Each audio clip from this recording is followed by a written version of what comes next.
There's something special about having your first cup of tea of the day outside, to me anyway, especially after doing a fairly decent hike.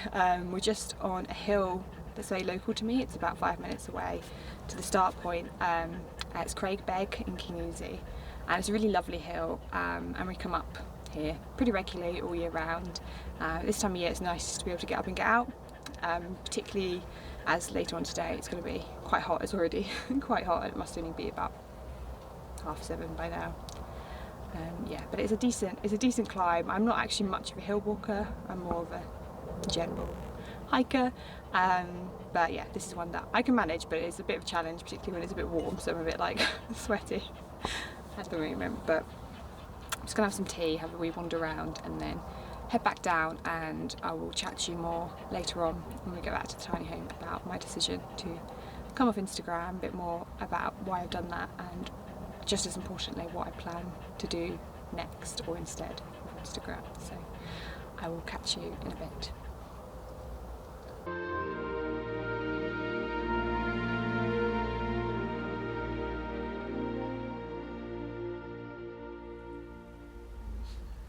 So where do I even start? If you've clicked on this video, then you already know that this is going to be about my decision to come off Instagram, and there's so many factors that have gone into this decision really, but to give you a bit of background, I've been on Instagram for personal use pretty much since it started. You know, I'm a millennial, so that was been about one time I was university, and like all social media, you know, I just used it as and when, probably too much, sharing photos, etc. But I really upped my usage over the last couple of years, because that's when I started writing my blog back in 2020 and started this content creation of hippie hiding living. And over time I realised, or focused a lot of my time on creating content, not just to share my blog on Instagram, but for Instagram itself, seeing it's a great place to grow a community, you know, grow an audience. So I started having more of a schedule and a strategy with my Instagram, put a huge amount of time in researching algorithms and, you know, learning how to edit and create videos. And it did work, you know, to a degree. I mean, it took a while. So I was, you know, started in 2020, but mostly last year, really starting to put effort in. And by the end of last year, you know, I'd grown my following from about 1,000 to about, 15,000 at that point. And yeah, and then it's grown since then to about 20,000, which is a lot of people. And I was really pleased, and it was one of those going viral situations, and it essentially came down to me switching my strategy for the umpteenth time and creating reels about my home, Scottish Highlands, and focusing on sharing that, and people really responded to that. And yeah, I just learned a few tricks with the reels to help. But yeah, and from then on I was like, okay, this is it, you know, I've made it, like this is going to be this is going to make such a difference to my life.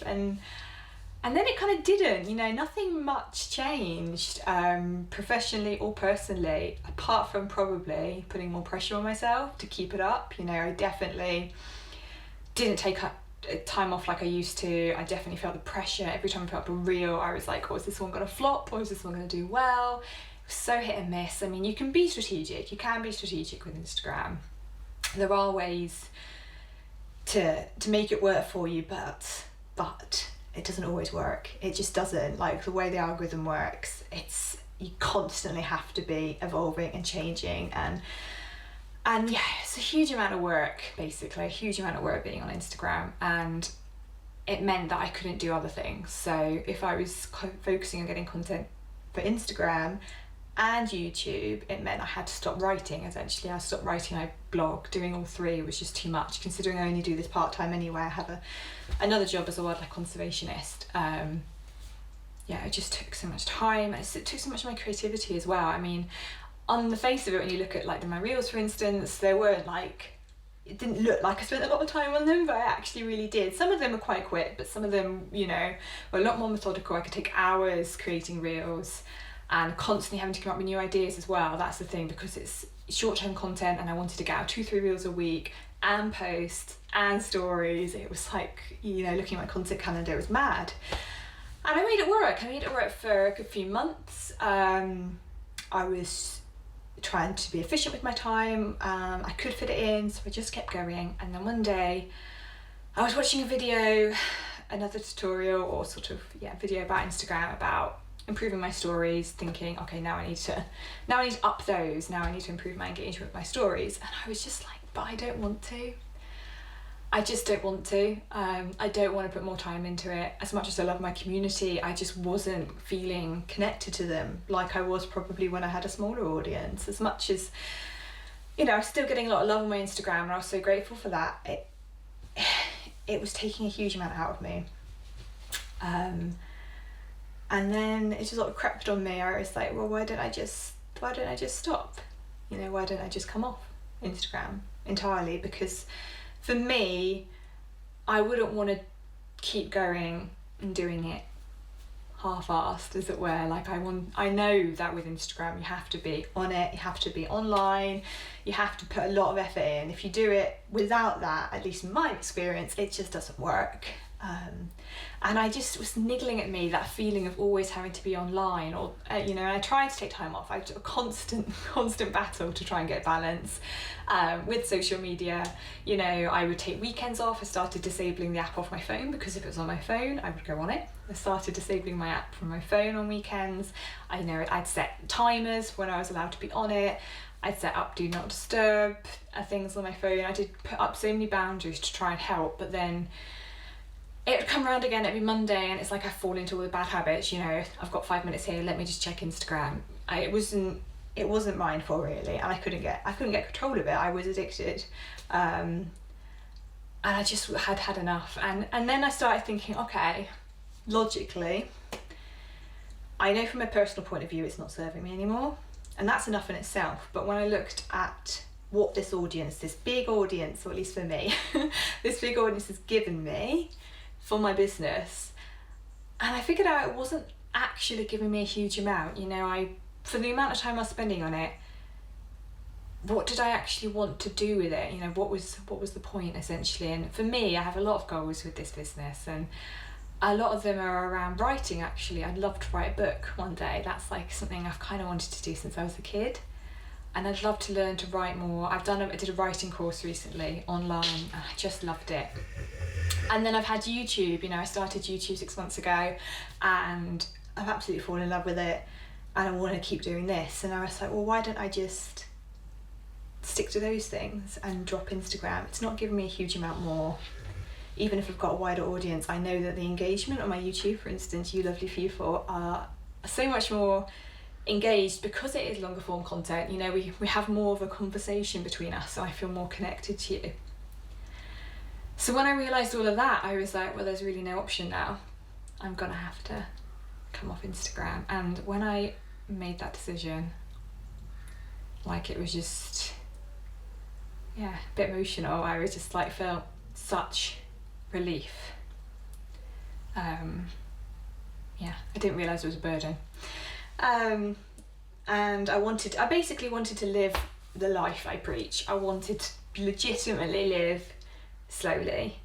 I did a video about that recently on my YouTube, and it's gone really well, and I think a lot of people are really connected with that. And I'm just over social media now, and now coming off Instagram, that's my last social media done.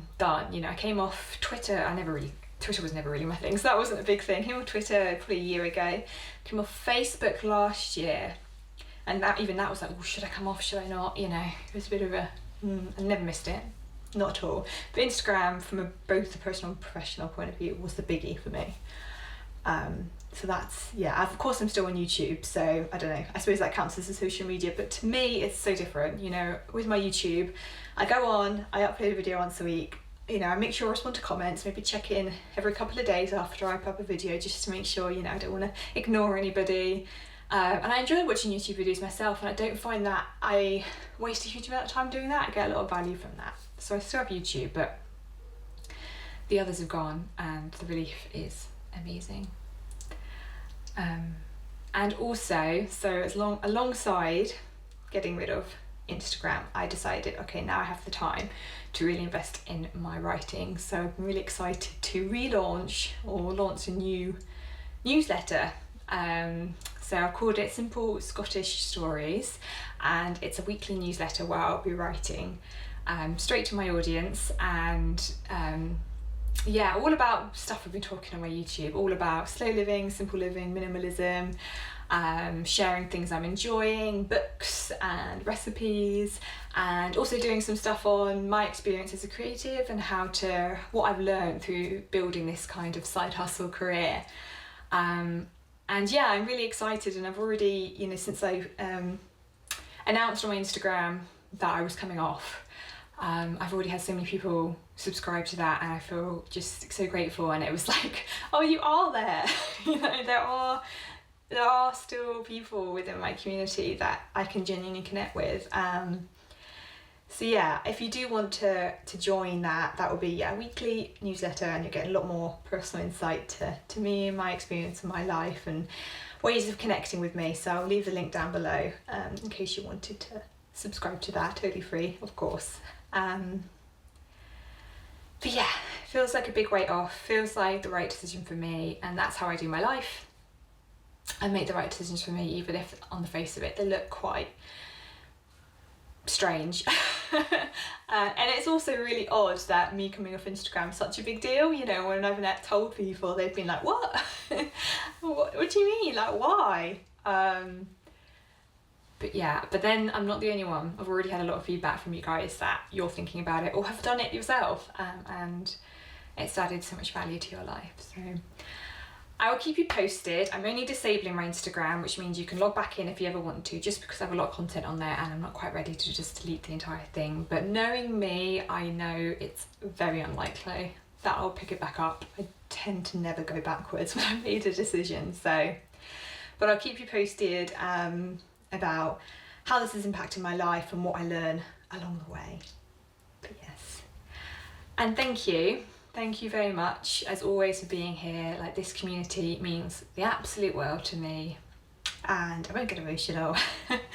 And yeah, first time I'm crying on a YouTube video. I feel like this is going to be like a moment.